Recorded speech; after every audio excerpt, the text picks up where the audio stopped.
Então ele foi submetido a um kit bolsonarista pelo senador Rogério Marinho e ele respondeu apenas o que lhe convinha, não é? Todas as questões técnicas relacionadas à atuação dele no Ministério da Justiça. E naquilo nas cascas de banana que foram jogadas sobre os seus pés, ele saltou.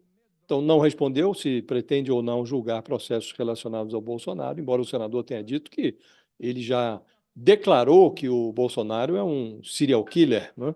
Em tese, ele seria suspeito para analisar processos relacionados ao Bolsonaro, mas ele deixou essa resposta no ar. É preciso ver se vai haver réplica, não é? E ele evitou também, porque o Rogério Marinho utilizou as perguntas como escadas ou degraus para chegar ao pescoço, à jugular de ministros do Supremo, entre eles o Alexandre de Moraes e o Luiz Roberto Barroso. Perguntou sobre o processo que o Moraes conduz desde 2019, sem fim, o processo sobre fake news, e ele também evitou responder. Disse: olha, processo eu vou responder quando chegar lá, senão eu posso me considerar suspeito desde logo, me colocar em posição de suspeição desde logo. E a pergunta sobre o Barroso, que disse nós derrotamos o bolsonarismo, ele também passou adiante, não respondeu. Então, ele responde o que interessa a ele, Fabio, ele respondeu adequadamente e evita as cascas de banana. Diz aí a provocação do Rogério Marinho e como que Flávio Dino se saiu. Tá Meu nome. desligado, é aqui ou aí? Aqui, agora vai, Ah, eu vai. não ouvi você falando meu nome, desculpa. Ai, desculpa, Thales. Como é que você acha que ele se saiu a provocação de Rogério Marinho?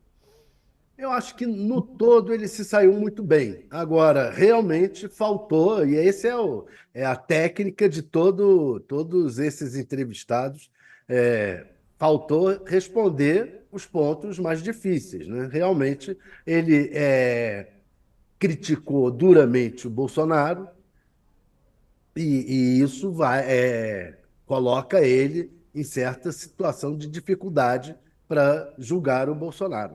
Mas mas é inevitável, o que ele poderia ter dito é que aquelas críticas foram feitas como político, e o que eu defendi aqui é que um político tem que falar de maneira muito incisiva, mas não como eu me comportarei como jurista. Podia dar uma resposta, erra ao fugir dessas respostas. Agora, a parte que ele respondeu é absolutamente correta, né? Olha, todos os vídeos foram entregues, estão lá na CPI. Agora, e eles têm 30 dias, que é o contrato, que é o que o contrato diz.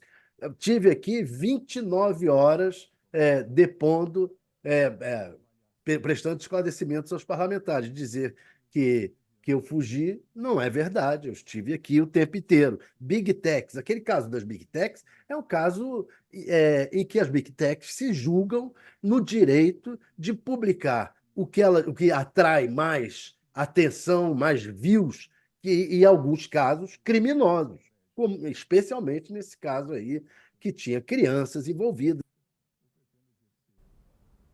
Ó, tivemos um probleminha aí, o Thales bloqueou. Ele tocou em pontos importantes mesmo dentro do judiciário, né, professora Flávia Alessandra? A gente está aqui com a jurista também, a professora Flávia Alessandra, para nos ajudar a entender.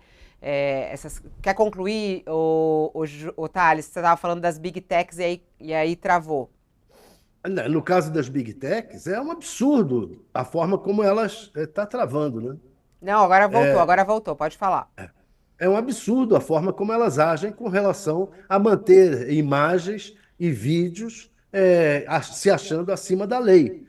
No caso ali, eram crianças que estavam expostas, e pessoas defendendo atitudes absolutamente criminosas contra crianças, num momento extremamente perigoso, que foi o momento daquele ataque às escolas. Então, eu acho que ali não tinha outro jeito de você reagir. Qualquer autoridade teria que reagir com relação aos Big Techs.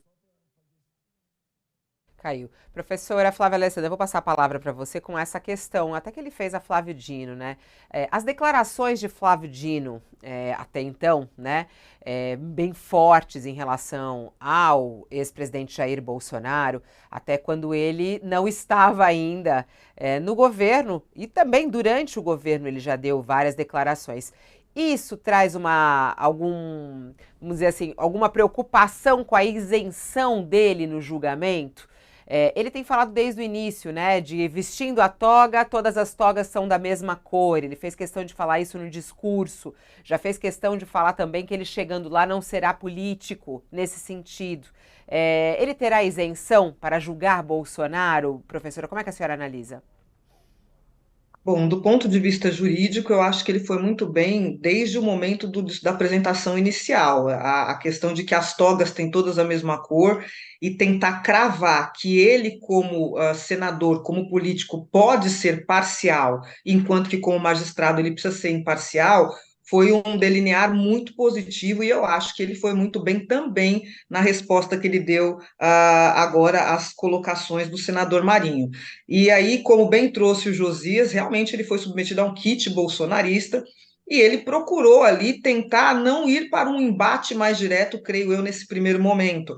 Mas, sobretudo, o que eu acho que é importante a gente ter em mente é que há assuntos que, de fato, se forem apresentados questionamentos para ele, ele vai precisar dar uma resposta um tanto quanto mais generalizada e tentar alguma forma de escape a certas perguntas, até porque, senão, ele vai começar a se colocar numa condição de absoluta parcialidade, ele vai começar a trazer elementos de pré-julgamento a propósito de assuntos que a essa altura ele não pode fazer. Aliás, se nomeado ministro, né, se de fato assumir o cargo de ministro do STF, mesmo nessa condição, em uma entrevista, em uma condição pública, ele não poderia fazê-lo, que dirá pretendente a esse cargo. Então, há circunstâncias que realmente, tanto ele quanto o Paulo Gonet vão precisar usar da métrica de mencionar que não é possível falar sobre casos concretos que estão sob análise do judiciário neste momento.